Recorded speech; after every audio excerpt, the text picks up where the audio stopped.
Coming up next on the 10 o'clock news, a live report with the latest information on a fatal bomb blast that ripped through a van on a quiet Bay Area street. Oakland firefighters are battling a 4-alarm fire at this hour. These are late pictures just back from the scene. A snowboarder is rescued after spending a freezing night lost in the Tahoe wilderness. And the White House defense completes its opening arguments in the impeachment trial. Now it's the senators' turn to get into the act themselves. The 10 o'clock news is next. Investigators say they know what caused the explosion that tore apart this van and killed a person. Now they want to know why. We'll have a live report. San Francisco police say he was one of the best, an officer killed not during but following a shootout. Now that both sides have completed their opening arguments, what happens next in the impeachment trial of President Clinton? And why is the state of California hatching thousands of tiny Chinook salmon, only to sacrifice them before they're released in the wild? Those stories, all the news on this Thursday night, January 21st, 1999. And now, the award-winning 10 o'clock news on Channel 2, the #1 primetime newscast in the country. Good evening, I'm Leslie Griffith. And I'm Dennis Richmond. The FBI tonight has joined the investigation into a deadly bomb blast that shattered a quiet Pacifica neighborhood early this morning. The explosion ripped apart a van and killed one person. Thuy Vu is in Pacifica with late details in this live report. Thuy? Dennis, investigators spent the night continuing to search for evidence at the scene of the explosion. They found more body parts under the white van that blew up on the 300 block of Monterey Road. Agents from the FBI and the Bureau of Alcohol, Tobacco, and Firearms have been out at the scene since early this morning. The explosion happened at about 3:20 a.m. One person was killed. Investigators have not determined yet if the person was a man or woman. Neighbors say the explosion was a rude awakening. I knew that it wasn't a car backfiring. It was maybe about 10 times as loud as a car backfire. And it was a very all-encompassing boom. The cargo door, whatever, the sliding door, whatever that was, but that was gone. I mean, it was in the front yard. And we started looking around a little bit to see if there's anybody there. That's a piece of the leg right there on the sidewalk. 11 families were evacuated from the area. More than a dozen agents scoured the scene for evidence. The street was searched bit by bit. At one point, agents even climbed to the top of a roof. Investigators say they are not sure whether the person who was killed was inside the van or standing next to it. It's my understanding that it was inside the van. Preliminary investigation revealed it was inside the van.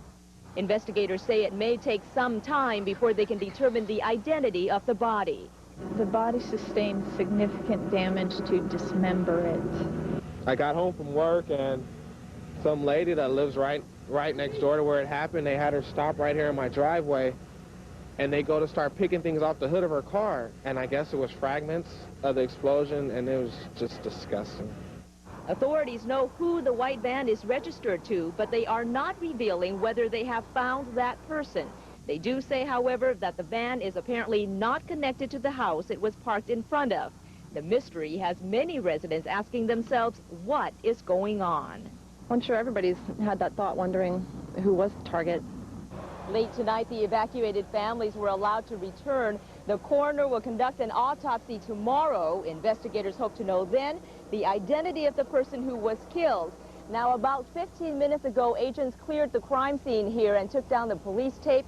The people who live on the street say they will try to get a good night's sleep, though that may be hard to do given what has happened. Dennis, Leslie. Thuy Vu, thank you. Oakland firefighters are battling a 4-alarm fire at this hour. The fire is inside the Bluebird Body Shop at Fruitvale and East 12th Street in Oakland. Smoke is pouring out of the now broken windows of the 2-story structure, with most of the actual flames coming from the center of the facility. The fire was first reported around 8:30 tonight. As soon as fire crews got to the scene, they called for more assistance. The 4-alarm fire appears to be under control at this hour, but fire officials say that crews will stay on the scene all night long in case it flares up again. There are no damage estimates at this hour, but the building appears to be completely gutted. A new poll out tonight says the lack of affordable housing is now the #1 problem facing people in San Francisco. Realtors say that doesn't surprise them. Coming up next on the 10 o'clock news, a manhunt for a suspected double murderer is going on in the Santa Cruz Mountains at this hour. We'll have a live report. People in Israel are celebrating tonight. They've elected a new prime minister. What does it mean to the Middle East peace process? What made the stock market fall today could do the same thing tomorrow, and it's making investors nervous. We'll have details. And what happens when you don't like any of your political choices? Now there's a new push to allow you to vote. None of the above. The 10 o'clock news is next.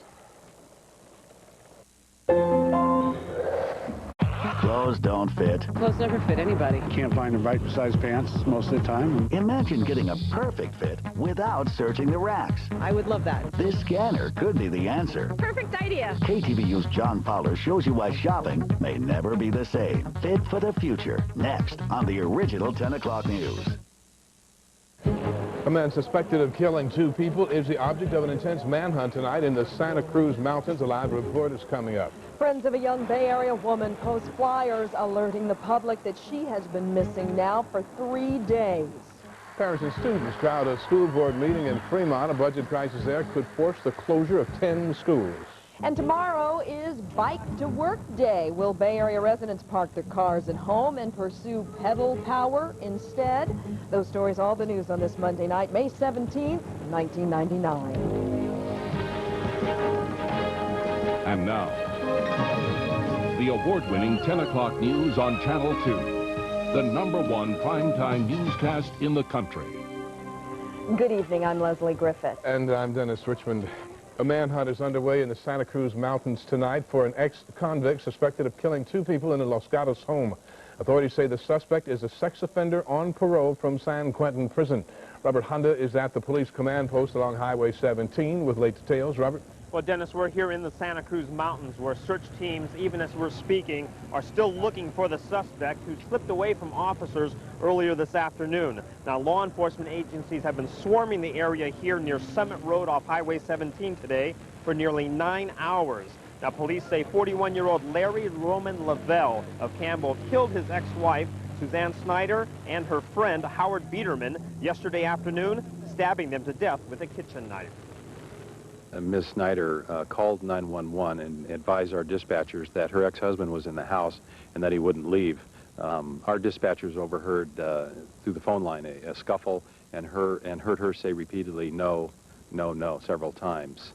Police arrived at the home on Hicks Road in Los Gatos just 8 minutes later, but said it was too late. The suspect had fled. Susan Snyder died on the way to the hospital. Howard Biederman was dead at the scene. He probably didn't even know what was going on with her ex or anything. He just was at the wrong place at the wrong time, and it's very sad. A Bay Area-wide alert went out on Lavelle, a convicted sex offender who was described as armed and dangerous. The alert led to the search in the mountains by numerous SWAT teams and search crews. Lavelle's car was found at the Redwood Estate store in the Santa Cruz Mountains, and a clerk there says he did buy food and supplies. Lavelle has been described as a survivalist, and that made search teams move cautiously, inspecting every car as it left the area. This resident says she found herself in his path. And he just kind of spun around in front of my car, and as I looked up the road, I could see an officer with her gun drawn, and he just kept going. What could you tell about his demeanor or what he was doing? He was crazed. He looked like he just didn't know where to go, you know, what to do or where to go. Where did you see him go last? Running down the road. SWAT teams and search crews continued to comb the brush for hours, but late tonight, officers say that one glimpse was all they'd seen of Lavelle. All he told the deputy was, "I'm the man you're looking for, I'm Larry Lavelle." Any reason why she didn't shoot? It's an area where we leave to the officer's discretion. There are no hard and fast lines towards engaging a suspect with firearms. Well, since that one sighting, officials here acknowledge they have not seen Lavelle, so authorities still want the public to be on alert. They had planned to keep the 10-square-mile perimeter maintained through the night, but just a few minutes ago I talked to Luther Pugh of the Santa Clara County Sheriff's Department, and he says they will wrap up the search for tonight. So there will be some key points along Highway 17 and along the Summit Road, but right now the search crews are calling it off. Dennis, Leslie. Robert Honda, thank you. Another type of search is underway in San Francisco tonight. This one is for a missing 24-year-old woman.